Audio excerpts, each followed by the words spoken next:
I'm Laura and I'm from MIG Training, and welcome to our Maintain, Clean and Disinfect series.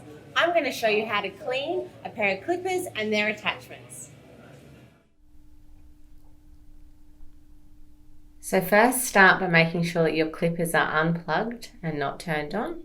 We're going to use the little brush it comes with, and we're going to get rid of all the hair. So going through the teeth and all the sides and brushing that off. I'm using it to brush it off onto a white piece of cloth, and then I'm going to use an alcohol-based solution and putting that on a clean piece of cloth, and I'm going to just wipe down the handles and the blades, making sure to kill anything that is left there from previous clients.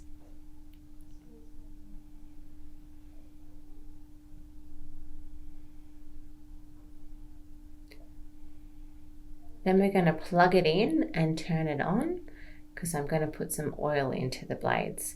So I'm using a clipper and scissor oil. I'm putting 2 dots on, and then I'm going to just rub it through, and I'm going to turn the clippers on quickly just to make sure that it doesn't make any funny noises and that the blades are moving nice. And then I wipe off the excess oil and your clippers are oiled.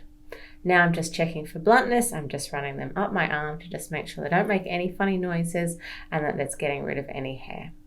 Then we unplug and making sure that I am tidying up all of my cords. I don't wrap it tightly around the clippers, and then I'm going to secure it with a rubber band.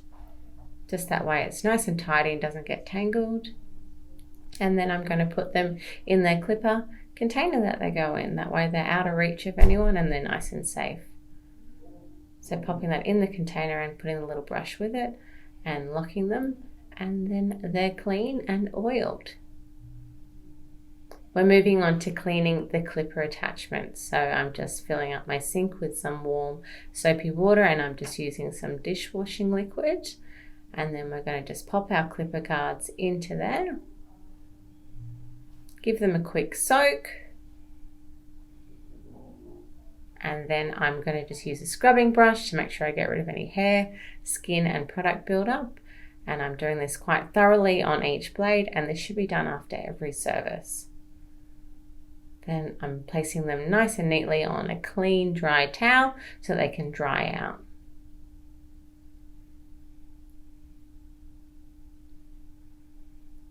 Once they've been drying for a little bit, then I'm just going to towel dry them, make sure there's no water left on them, and then I'm going to put them back into my little bag that houses all my clipper attachments. That way I don't lose anything and everything stays nice and clean.